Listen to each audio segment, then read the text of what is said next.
जो अवसर मुझे दिया उसके लिए कोट साहब को धन्यवाद देता हूँ।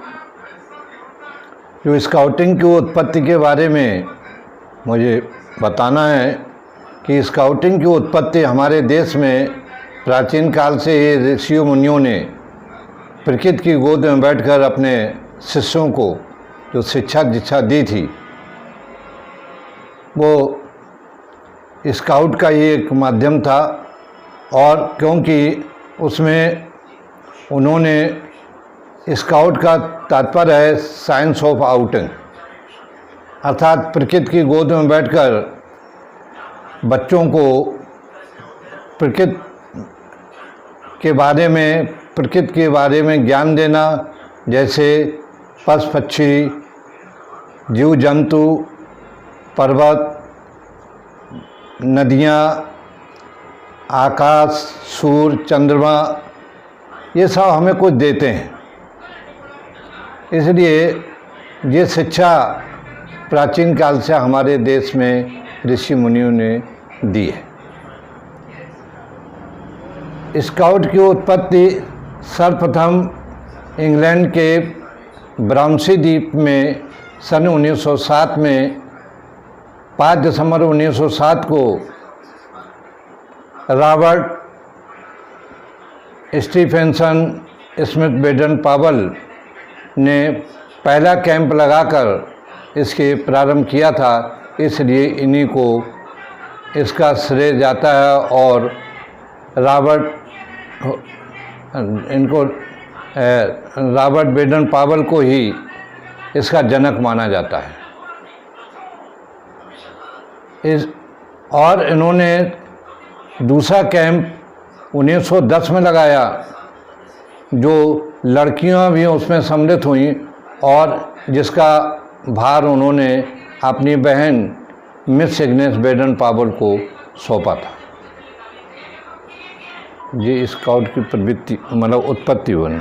अब स्काउट का इतिहास सन 1907 5 दिसंबर 1907 को प्रारंभ हुआ था। लॉर्ड स्टीफेंसन बेडन पावल ने सर्वप्रथम इंग्लैंड के ब्राउनसी द्वीप में पहला शिविर लगाया था और उनका सेकेंड शिविर जो इंग्लैंड में लगाया उन्होंने, वो उसमें लड़कियां भी सम्मिलित हुईं और जिसकी जिम्मेदारी उन्होंने अपनी बहन इग्नेस बेडन पावल को सौंपी थी। इसके पश्चात हमारे देश में एक अंग्रेज कैप्टन बेकन ने स्काउटिंग की स्थापना की थी, लेकिन उस शिविर में भारतीय बच्चों को प्रवेश नहीं दिया जाता था, केवल एंग्लो इंडियन और अंग्रेज़ों के बच्चों को प्रवेश दिया जाता था। यह हमारे देश के लिए एक अपमान की बात थी। इसको हमारे देश के कर्णधार नहीं सह सके और सन 1913 में हमारे उत्तर प्रदेश के शाहजहांपुर के पंडित श्री राम वाजपेयी ने इंडियन बॉय स्काउट की स्थापना की थी।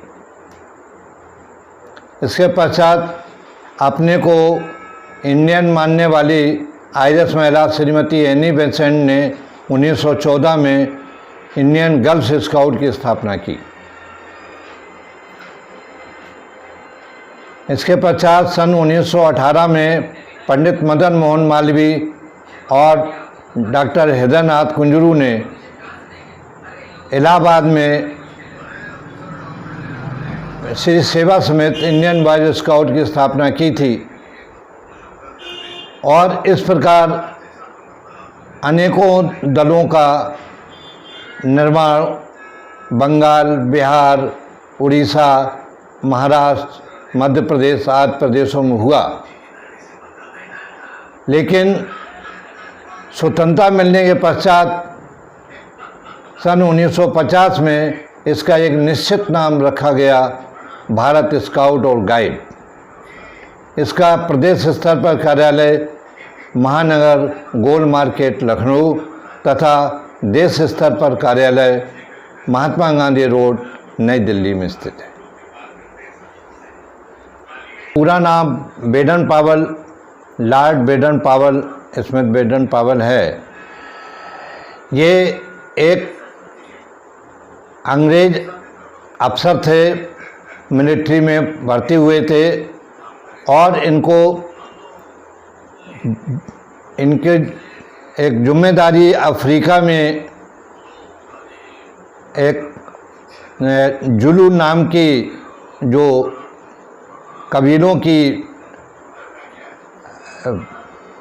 कबीलों की सेना थी, उससे लड़कर उसको आज़ाद कराने के लिए इनको नियुक्त किया गया था। इन्होंने बच्चों को गुप्तचर के रूप में प्रस्तुत करके उनके द्वारा इन्होंने युद्ध को जीता था। ये जीवन पर्यंत स्काउट के बारे में अपना सर्वस्व ज़्यादा समय देते रहे और इससे बहुत लोग लाभान्वित हुए। लीडर का कार्य, यूनिट लीडर का कार्य होता है जैसे एक पिता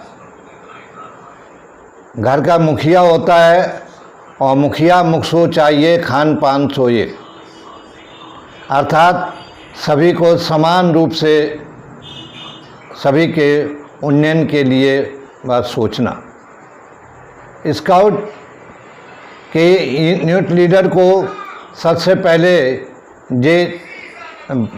नोटिस बोर्ड में सूचना देकर स्काउट स्काउट गाइड जो लेना चाहते हैं उनको बुलाकर उनको इसके विषय में जानकारी दें और फिर